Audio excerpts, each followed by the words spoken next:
Hi, we're CNC. And in 2020, we took a road trip through the Midwest and fell in love with it. So we sold our home and traded the West Coast life for the Midwest life. And now we're on a mission to show the world the fun people, places, and exciting events that make up the cornfed life. Save me a piece of that corn. Good morning and welcome back to Corn-Fed Life. This is our Corn-Fed Cast number 2. What are we going to talk about today? Today we're going to talk about why we chose the Midwest as our home forever. Yes, so some of what we talk about today will be there's a little bit of overlap from our last episode. The last episode is why we left the West Coast. And so this is why we came to the Midwest, why we chose the Midwest out of anywhere we could have picked to go. But so just to let you know, there might be a little bit of overlap. You might hear some of the stuff you've already heard. But the reason is because this is for somebody that maybe didn't watch the first cast. All right, so let's start with reason number 1 why you should choose the Midwest. These are all reasons why, by the way, why we chose the Midwest. So you should do the same. So you should do the same. So there's probably a million reasons why you could pick the Midwest. But these are our reasons, but the reasons that we think are pretty universal. Because we even probably have more reasons than these are the top 10. So these are the top 10 we thought would appeal to others as well. So the number 1 is real estate. Oh man, the real estate prices out here are awesome. Yes, I often tell people that we try to get all of our friends and family that we miss out of Oregon and into the Midwest. And how we convince them isn't by telling them, oh, the way of life is so simple out here, it's so nice and relaxing, and oh, it's so great to see a different part of the country. Like, none of that'll work. The only thing that works is to say, okay, check out Zillow. Or we send them a home in the Midwest, and they are just dumbfounded with what you can get out here for the price. Yeah, it's pretty awesome. And of course, we're still speaking mostly about rural Midwest. It is true if you go to the cities, like a big city like St. Louis or Kansas City, you're going to pay a little higher. Still going to be cheaper than what you find probably on either of the coasts. But if you pick rural Midwest, man, your money will go a long ways. It is absolutely amazing. And this is something I mentioned last episode, but bears mentioning again. In Oregon, the part of Oregon we came from, about the time we were leaving, a starter home went for about $200,000. And when I say a starter home, I mean just your basic 3-bed, 1-bath, something that was probably built in the 50s or 60s. So it's probably got a few issues. It's nothing fancy. It's not going to be in a great area of town. In fact, a good friend of ours sold a place that was literally right next to the railroad tracks in a pretty low-down area of town. He sold it for just shy of $200,000. Now, flip that to the Midwest. What can you get for $200,000 here in rural Midwest? Just like a beautiful 2,500 to 3,000 square foot home, 3-bed, 2-bath classic, plenty of room for your family, and plenty of pocket change left over so that you can raise your family. Yeah, and like that starter home I mentioned that would go for about $200,000, you can get the equivalent out here for well under $100,000. Probably a similar home would go out here for $50,000 to $60,000. No joke. $50,000, $60,000 can get you a 1-bed, 3-bath out here in the rural Midwest, which is pretty awesome. So I tell people, you come out here, you can get into something for $50,000. For $100,000, you can get something pretty nice. $150,000, you get something like really nice, and for $200,000, for $200,000, you can get just about anything you want. Okay. Yeah, you can get probably a bunch of land, and we actually we looked at one farm that was I think it was like 5 acres, and I think that was a 3-bed, 2-bath actually, and that was in rural Kansas. 3-bed, 2-bath, 5 acres, and I think that was just over $100,000. So just to give you an idea. And one of the reasons is because it was an older home. our home here was built in 1880, and you wouldn't know it to see it because it has been modernized, but even at that, it was a low price because it was an older home. There's so many old Victorians out here. They're just everywhere and for sale. And people around here, because there's such a huge old Victorian market, they don't really value them. They value the newer built homes. Whereas, other places in the country, an old Victorian would give it more value. But out here, you can get like a really nice, solid built home that will withstand the test of time. And you can get it for like $80,000. Like a really nice home. Yeah, it's pretty awesome. The real estate prices are amazing, and that's kind of where we picked the area we moved to. We just were looking at real estate, and we could have picked anywhere from Nebraska down as far as we looked at Kansas, Missouri, actually all the way out to Tennessee. But we did kind of like the Kansas area. South Carolina or North Carolina. Yeah, so the weather is kind of suitable to us here. It's a little colder than what we're used to, but it's not too bad. If you head further north, when you get up to Nebraska, Wisconsin, Minnesota, and those places, it's quite a bit colder. So Kansas, you don't get quite the crazy cold and the snow that they get, and so that's kind of why we were looking for real estate here. But yeah, real estate, if you're thinking about it, if you have owned your home, if you live on like the West Coast and you've owned a home for a couple years, here's a really awesome thing. If you've owned your home for, I'd say, at least 2 to 3 years, you probably have enough equity to sell it and come out here and buy a home cash, which is what we were able to do, which was awesome. I didn't know that I'd ever own a home outright. Usually you're making a payment to the bank, but just by selling a couple properties out there, actually just our primary property that we sold was, we'd owned it for 2 years, and we had enough equity to buy our home here outright. So that right there is priceless. Your family can have their own place, no payments to the bank, all yours. That kind of brings us to the second reason why we moved out here is because not having to pay a mortgage payment gives you more freedom. So yeah, one of the reasons we came out here is freedom. Kansas specifically is noted to be the most free land use state. And what that means is nobody, if you own a couple acres out here, you do what you want on it. Nothing illegal, but pretty much they don't bother you. If you want to build up a shed, from what we've heard, you might want to look this up to be sure. But we've heard from multiple sources, including a real estate agent, that especially if you're outside of city limits, nobody cares what you build. No permits are required. You can pretty much do what you want. It's very big on land freedom here in Kansas. Yeah, so the only thing awesome. You can't do is hit a major gas line with your tractor twice in your lifetime. We had a farmer do that up in Smith, outside of Smith Center, Kansas, where we were living when we first came out here. And it basically shut off the gas to our whole town because he hit a main line.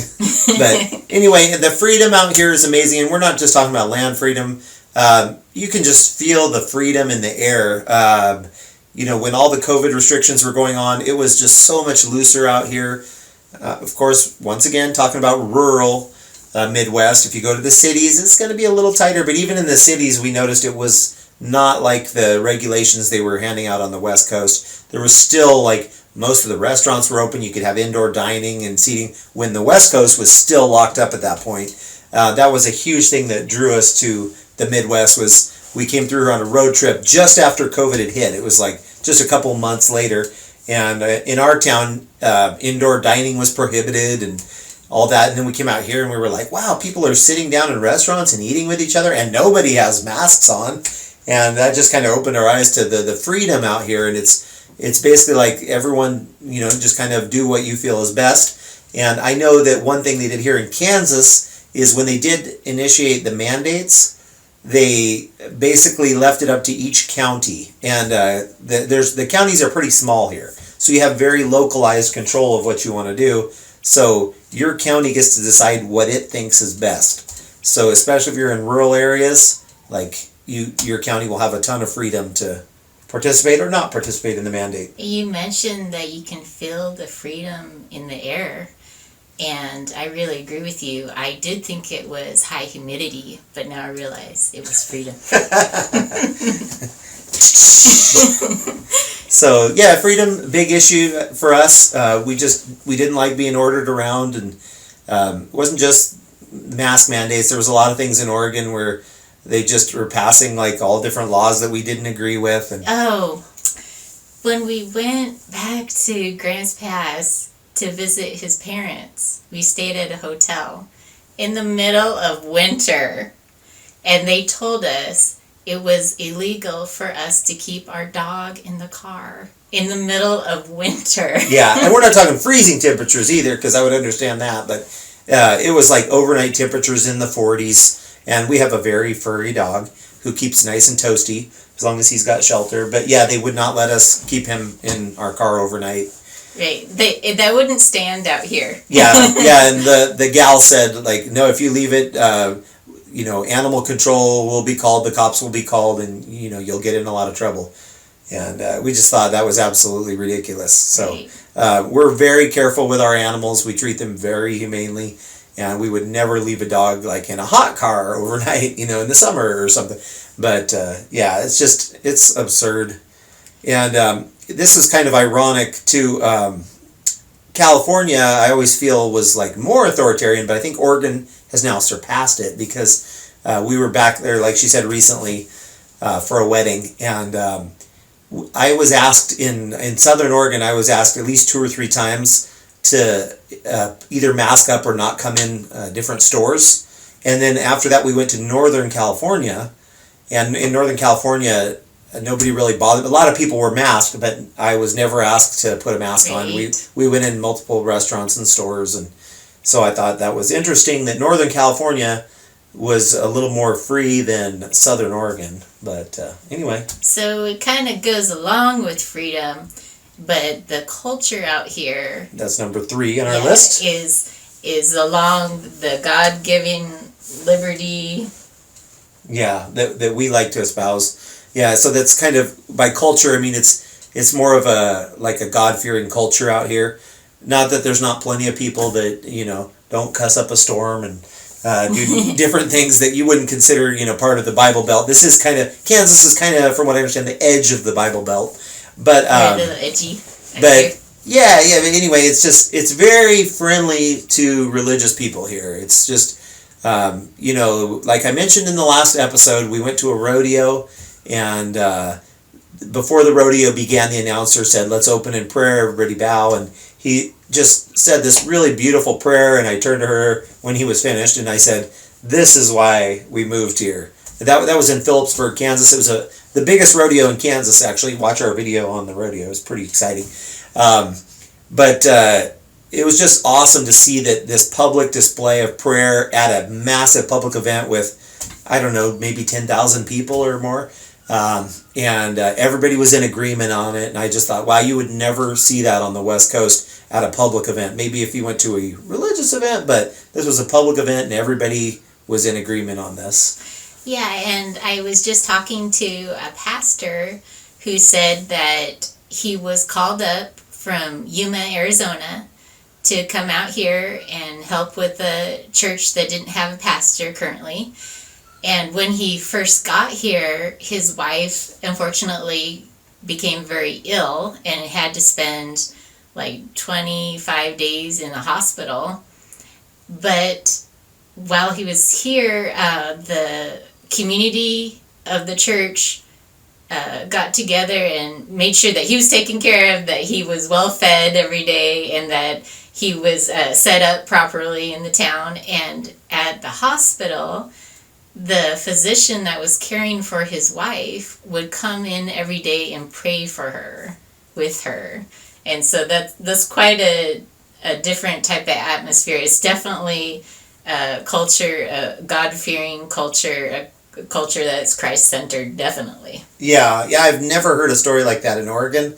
I'm sure that stuff may go on occasionally, but I think in Oregon, even if somebody's a Christian physician, I think they would be fearful to pray with a patient out of fear that, they might offend them or they might get sued or who knows what. I mean, there are Catholic hospitals, of course, that do have chaplains, but I've just never heard a story of a physician praying over a patient, and I've actually heard that a couple of times out here.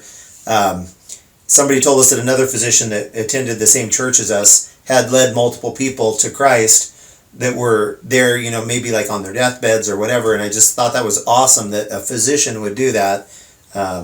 Just a really neat thing. In Oregon, you kind of have this fear that, like, if you say something Christian to a person, you might offend them because there's a lot of like people that are not Christians, and not that sometimes there's people that are not Christian that are like they understand, but in Oregon I feel like it's more people are more militantly non-Christian. Like they'll be very upset that you mention Christ to them or anything. And we know there's a lot of people out here that aren't Christians, but they get left alone about it. They don't get pushed around because of it.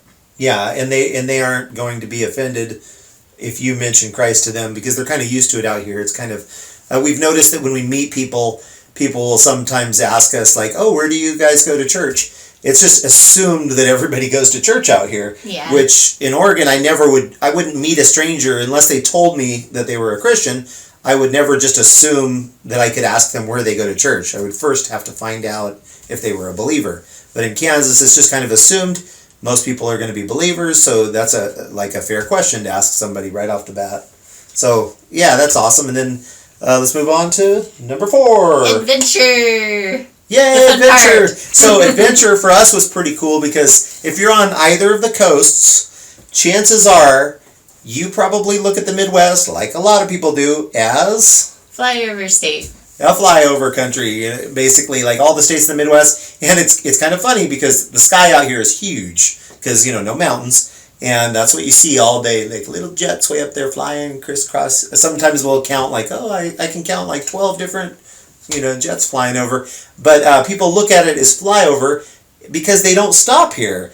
And but there is so much to see and do, right, which was a huge inspiration to us to start this channel because we wanted to show off all there was to see and do out here. Yeah, a lot of people will get excited when we tell them that we're doing this YouTube thing and that we like to travel around and showcase different parts of the country. And a lot of them will come up to us and say, okay, well, you got to see this, you got to do this, you got to see this, because there's always things to do and places to see out here. There's so much, you could never get it all done. Yeah, and people think like, oh, rural Midwest, what's there to do out there? But what's really neat about the rural Midwest is there is a town, I don't know, anywhere you can, we've driven all over the Midwest at this point. We still have a ton of more places to go, but I don't think you can drive 20 miles in any direction without finding a little town. There's just little towns all over, and the little towns, each town has their own like different festivals that they do throughout the year and their own parties and different events and rodeos, and some towns have their own little fair, like a little miniature fair. They usually call it a free fair. So wherever you live, within an hour's drive of you, there's going to be something going on just about every week. Sometimes there'll be a weekend where there's 2 or 3 things and you got to choose. Oh, do we want to go to this festival over here or this rodeo over here? But there's so much going on. It may not all happen, like you might choose one town and there may not be everything going on in your town, but within an hour's drive there's something you can go to just about every weekend, and that's what's awesome. And so for us, just the adventure, like since this is flyover country, we've never really explored it. Like I grew up, I went to the East Coast, went up and down with my family, saw all the history stuff, and we've lived up and down the West Coast. But the Midwest was something completely unknown, which I think is probably that way for a lot of you. So if you move here, man, there'll just be countless places you can go to discover and so many adventures. Midwest really attracts strange people. Like there was a man from Virginia who set up a monster emporium near the world's largest ball of twine. There was a man in Beloit who set up a forced perspective mural, a Wally and the Beloit Wall. Look up that video on our channel. Yeah. And there was someone in Lucas who did a kind of a stone structure setting. It's called the Garden of Eden. Haven't visited yet, but hopefully coming soon. And there's some morbid parts to that too, but a lot of people around here are unique. Somehow this area attracts people that are different, and it makes the places different. It's not necessarily, our activities aren't necessarily based on like geography or monuments or things like that, but the people out here set up all these fun things to do and things to see that really aren't totally attuned with the landscape. It's just like all the strange, fun characters that live out here make it a really interesting place to explore, and also really interesting to talk to people. Everybody out here is different. Yeah, absolutely. All right, now let's move on to number 5. So number 5 is one thing that we looked for out here was a lifestyle change. We've always lived in very large towns or small cities, up to we've lived in some really big cities. I lived in Pomona, California. Actually, we both lived in Pomona, California for a little bit. I lived there for many years. But everywhere we lived has been fairly large. You know, they got all of the box stores and whatnot. So we wanted to change the lifestyle. We wanted to try something very rural. We went too rural at first. We went a little bit too far. Yeah, the first place we moved to, great little town. So that's Smith Center, Kansas. But it was about an hour and a half from the nearest Walmart to give you the gist of it. McDonald's. And when I say Walmart, that means it comes along with McDonald's and all the rest of that. And they have most of what you need in that town. But sometimes when you need something, then you got to go an hour and a half away to get it. Where we live now is actually just a half an hour away. About 45 minutes away from the nearest Walmart, which is much more doable. Yeah. Not that we're addicted to Walmart. When I say Walmart, Walmart represents kind of society in general, like where you can have all your stores and all your restaurants. A lot of people out here are highly capable. If something needs to be done, they just do it themselves. They don't rely on services that we're so used to relying on. So until we can get to that point, we need to be a little bit closer to a regular society. Yeah, but we do enjoy the more rural lifestyle. It's kind of fun living in a smaller area where you kind of get to know people a little better. And just not the hustle and bustle of the city. It's just everything is more laid back. And what's pretty cool is that everything you need is really in these little towns. I mean, right. There's a full-service grocery store that's got everything you could want, and there's several hardware stores, and so it pretty much does have everything you need, and everything you need is within minutes. So I know, like, for example, when I lived in Southern California, even though you're in this huge metropolis, and if you're from Southern California, I'm sure you can relate to this.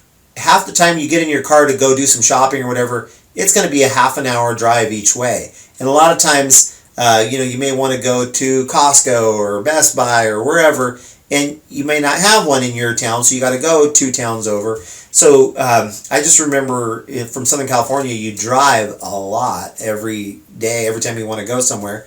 Whereas here, everything you need is within like a 5-minute drive from your house. Notice that if you do simple things like you want to set up some services, then it's basically already done for you because everybody knows everybody and knows everything that's going on. So if you just came to town, then you might get the services calling you and saying, hey, we're the water company, we're the electricity company, do you want to set up service with us? Yeah. Or even today we called an insurance company and said, oh, we needed to cancel because we closed on this house. And they said, oh, I already did that for you. I know that it closed, and so we're already going to issue you a refund check for the balance. Yeah. So things are pretty simple out here. Like, he called with a problem with the internet, and the technician told him, oh, well, you gotta look for the router or something. And he said, I don't know where it's at. And he said, oh, well, I've been to that house. You just go down the hallway, and it's like so many doors to the right, and then it's in this closet here, and then you'll find the router. Like, it just makes things kind of easy because everybody has already had like experience working with all these different aspects of your home. So it's kind of nice. Yeah, and most of the small towns have their own utilities. So when we were in Oregon and everywhere else we've been, it's pretty much when you call, you're usually calling somewhere out of state, and for most of your services. Well, some of them are local, like the water and stuff, but it's a different experience here. It's so localized that half of the utilities will just ask you whose place you bought. And you literally tell them, I bought so-and-so's place, and say, okay, yeah, we'll get that service turned on. They half the time they don't even deal in addresses. They know which house you have, and so it's pretty cool. And it's just funny that they don't use addresses. Like anywhere I've ever lived, like if you told them whose place, they'd be like, what is that supposed to mean to me? They need the address and whatnot. So we thought that was pretty neat. And So this lifestyle change has led into what is number 6 on our list, which is life enjoyment. So we kind of wanted to have new priorities, and where we were at, I mean, life was good. We had a lot of things we enjoyed, but it seems like we were so busy all the time with different things, and we just kind of wanted a new lifestyle where we could just kind of relax and enjoy things a little more. And you kind of get that. That kind of ties into the whole rural thing. Is you just find yourself having more time. Right, and then even if you are a little bit rushed for time, you'll stop and you'll talk with somebody longer if you can see they need an ear or something, or a shoulder to cry on or something. You have time and you can give more of your time here, whereas before you might be a little bit too distracted and you'd miss things when you can help somebody out, or if you could just enjoy each other's company more.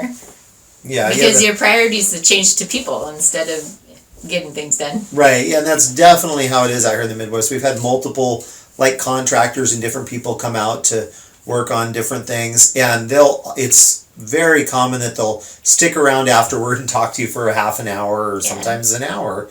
They're friendly, and they want to get to know you, and I've never really had that. Usually most places we live, they come, they do their work, and they're gone because they probably have other service calls. But out here it is more laid back, and people are more personable, and so it's just a different like lifestyle experience, and we just think that that's a lot of fun. Right. And so the area provides something else that we really enjoyed, especially during the winter time. What is that? That is, you are my sunshine. That sunshine, oh my goodness, the sunshine is awesome out here, especially if you come from the Pacific Northwest. Okay, if you're coming from like California or somewhere else, then you get it, you get lots of sun. But in Kansas, the sun is always shining. It is awesome. We love it. Yes, and it just, your whole world is brighter out here. I remembered back on the West Coast that the ground was dark, the evergreen trees were dark, and you didn't get as much daily sunlight because the sun would come up later and it would set earlier. But here, the ground is really light white, so you want to get a white car if you move out here because the dust is white.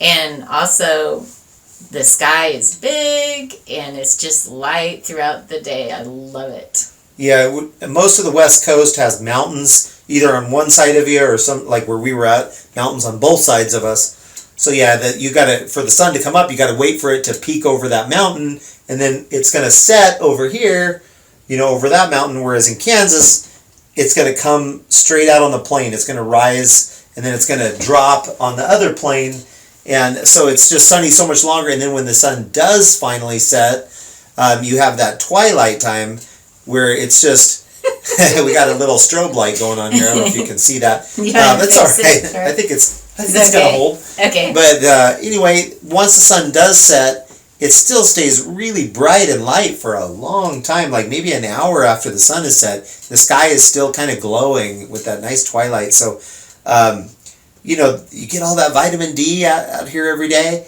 and just the sun is awesome. And when it's cold, it doesn't feel quite as cold when you have a nice sun shining on you. We're used to the Pacific Northwest where it's kind of cloudy. Sometimes that you may go for days without seeing the sun, and gray skies. Yeah, sometimes maybe weeks, or maybe it'll just peek through briefly and then disappear again. But out here, that's rare. Today we had a cloudy day, and I was just commenting to somebody, "Oh, I feel like I'm back in Oregon," because out here that it's rare to have it be cloudy for a full day, or oftentimes even cloudy at all. Sometimes you just see little spotted clouds. Yeah, we were passing by a lake, and Craig was asking me, "Why do you think this lake is so beautiful? It doesn't have trees around it. Like, why do you think it's so beautiful?" And I told him it's because of the sunshine. That is why it's so beautiful, because it reflects off the lake. It makes a beautiful blue shade, and you just don't see that often where we used to come from. Yeah. So yeah, the sky is just glorious skies out here, and huge skies. So anyway, enough said about the sun. We like the sun. Number 8. What's number 8 on our list? I don't know if this is really true or not, because we are dealing with each other. But overall, I think that we do have less stress out here in the Midwest. Yeah, I would agree with that. Part of it is it's less crowded out here, so there's less people. It's just more of a laid back lifestyle. We kind of mentioned this already, but you do feel like a lot of stress just kind of leaves you once you kind of get in tune with the Midwest lifestyle. Right. It's nice. Just when you go to the store, like we've had to go to the DMV twice now because we changed counties, and here it's kind of a weird thing. We didn't have to do this on the West Coast, but when you change counties, you have to go to the DMV and kind of change your info. But how long did we wait either time when we went to the DMV? This many minutes, which is 0 Yeah. for the radio. Yeah, so take that, West Coasters, where even if you make an appointment, I've even been in Southern California, for example, you can make an appointment at the DMV, and then you'll only wait about 45 minutes, which is that was crazy. I'm like, I made an appointment, but basically they're like, all the people that made an appointment go in this line. So you're in a line with a bunch of other people that made an appointment. It's still like a 45-minute wait, and I kid you not, in Pomona, I remember that sometimes it was like a 3-hour wait to the DMV. What was good, what I used to do, what a lot of people didn't know, when you walk in the door, you take a number, and then you go sit down, and then they kind of call the numbers. But what I used to do when I needed to go to the DMV, I would literally go in, pull my number, leave, go do my errands, go shopping, and then I'd come back. And then usually I would only have to wait maybe an hour. But in Kansas, it's awesome, and I assume it's probably like this in most of the rural Midwest. The DMVs, and we made an appointment each time just to be sure, but when we walked in, nobody was there. So even if we hadn't made an appointment, I'm sure they would have just got us right in and out, and it's unbelievable. But that just comes with a less crowded place. It's just, you're not waiting in lines for things, and it's just more like stress-free, like we said. Great. So we love food a lot, way too much. So this brings us to number 9. Yeah. And we were thinking about the best thing about the food out here. So what is the best thing about the food in the Midwest? Best thing is, where's the beef? It's here in the Midwest. So the beef out here, a lot of people think of the Midwest as kind of like where they grow wheat and corn, and they do that overwhelmingly. Like it's America's breadbasket. There's a lot of cattle right here that graze in the cornfields. Yeah, but what we didn't realize, and I think a lot of people don't know, is the cattle out here. There's a huge cattle industry here, and like she said, it's interesting because they'll harvest the corn and then they'll put the cows out there to graze. So wherever you see like a harvested cornfield, you'll usually see a bunch of cows. So you get really good, tasty local beef here. It's phenomenal. I was kind of thinking about it with my mother, and we were wondering, why is the beef so good out here? And we think that the kind of stress-free lifestyle may translate over to the cattle as well, because you can see them out there just relaxing. They're not like put together in stockades that are muddy and grimy. They're out in the open field, and they're happy, and they're actually happier in a colder environment. In fact, they're so happy they don't even wander off when there's no fence. The other day we were passing a herd of cattle, and we noticed that there was no fence on one side of them, between them and the road. They could literally just wander off. But I was like, I guess they're really happy with, where they're at. They don't feel any need to wander off. So I've never seen cattle unfenced like that. But so, yeah, she's right. You get happy cows and they make some good beef. All right, and then last but not least, number 10 on our list is Midwest kindness. Yep, and we just wanted to give a shout out to all the kind people that we've come to meet here in the Midwest. Just some really phenomenal people. A lot of people are just willing to help you out. They don't even know you. We bought a little house to flip. Actually, it's a big old Victorian house. And we were there working on it, and I was cutting down there was all these small trees and shrubs and stuff. And I was thinking, man, I'm going to have a hard time, because we just have a very small pickup, and I was thinking, this is going to take me, so many trips to the dump. And anyway, the neighbor comes over, and he says, hey, I've got a big dump truck. Would you like to borrow it? He said, it just kind of sits in my yard anyway. And I was like, are you kidding me? That would be awesome. It would save me, 1 million trips to the dump. So he has this huge old farm dump truck, and he just brought it over and parked it in one of our driveways, and he said, whenever you get this thing full, just give me a holler. I'll take it to the dump and dump it for you and then bring it back. So I think he's already made a couple trips, and we're working on a third, but I was just blown away. So, and it's been sitting there for months just in our driveway, which is awesome. I felt bad because it's in another town, so we don't always get over there to work, but he just said, oh, it's no big deal. If I need it, I'll go get it and whatnot. But just the kindness of strangers out here is pretty awesome. It was here waiting for us before we even got here. When we bought our house in Smith Center, we had a shopkeeper who helped get our bed set up for us. We had a realtor from the seller, not our realtor, but the seller's realtor, who would often stop into the home and make sure that the faucets were dripping and that the thermometer was set so that we wouldn't have any problems with freezing pipes. And they didn't even know us. And we just got a large amount of help before we even got here.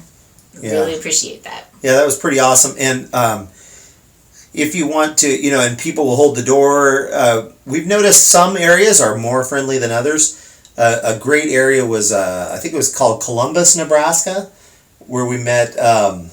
Dickie Doodles? Yeah, we went to a mini mart called Dickie Doodles, and she noticed this because we met a really interesting character. You got to watch this video. It's called the Employee of the Decade, Marshall. I think his name is Marshall Dreyfus. Just a really funny guy. And so we made a little video with him, so make sure to watch that video.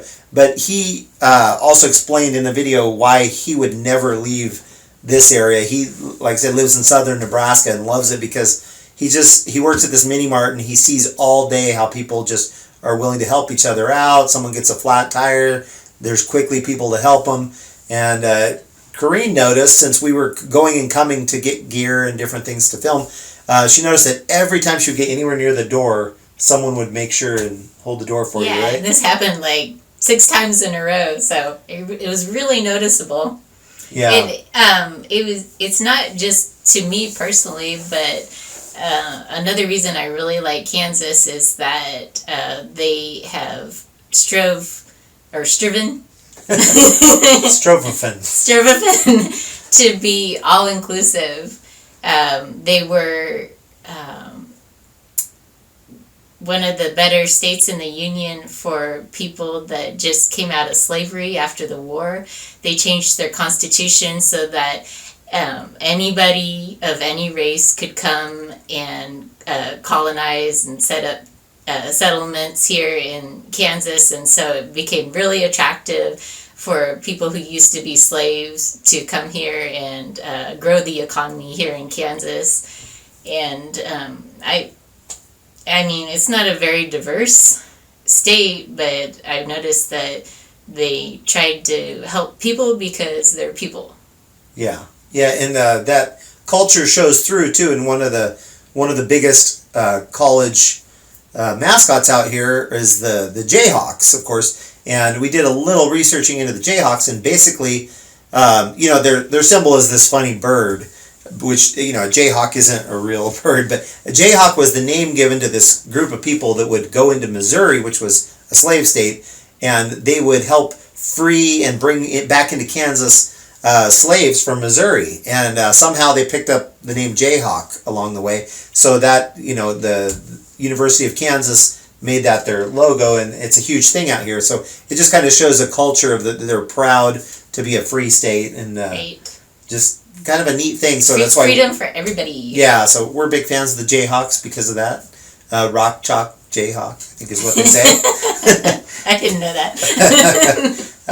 So anyway, just it's just you'll meet a lot of kind folks out here, and people that are just willing to help out when you need it. Great. Yeah, great. So deal. Great place to live. Come and join us. So those are our top 10. If you have moved to the Midwest from somewhere, we would love to hear what some of your reasons are. So please leave them in the comments below. We love to hear from people in general. So if you're watching this on YouTube, especially, please leave us comments. We'd love to know. Even if you want to troll us, yeah, just leave comments. We love interacting with people. Or maybe we got something wrong, you don't agree. We'd love to hear about that too. One of the funnest things for me on YouTube is just interacting with the viewers and people that are watching. I love hearing from people and what they're up to and what they think, and we get a lot of good ideas too from people about maybe topics to cover. So if you have an idea, or maybe you're not from the Midwest and you'd like to hear our take on something, please leave that below. We plan on making this a regular thing, hopefully at least once a week, maybe a couple a week. So we would love to hear ideas on things that you would like to hear about, and we'll try our best to incorporate them into a future cast.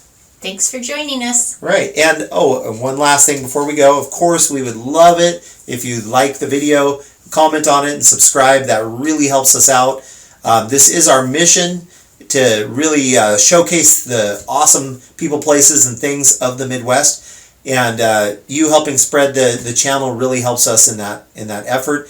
And we now are set up on Patreon, so if you want to really support our channel, in fact, we just got tonight our first supporters who are actually from the West Coast. So a big shout out. They may be our parents. maybe. So a big shout out to Leon and Elizabeth. Thank you so much for being our very first supporters on Patreon. Yes. And corn feeders. Yeah, and also it's set up so at certain levels you get some really neat prizes. You can get a sticker. There's even a mug club thing. Even hoodies and a whole bunch of swag. Yeah, so at different support levels you get some really fun corn-fed stuff with our awesome corn-fed logo. And thanks so much for tuning in, and we look forward to hearing from you, and hopefully we'll see you all soon on the next edition of the Corn-Fed Cast. God bless.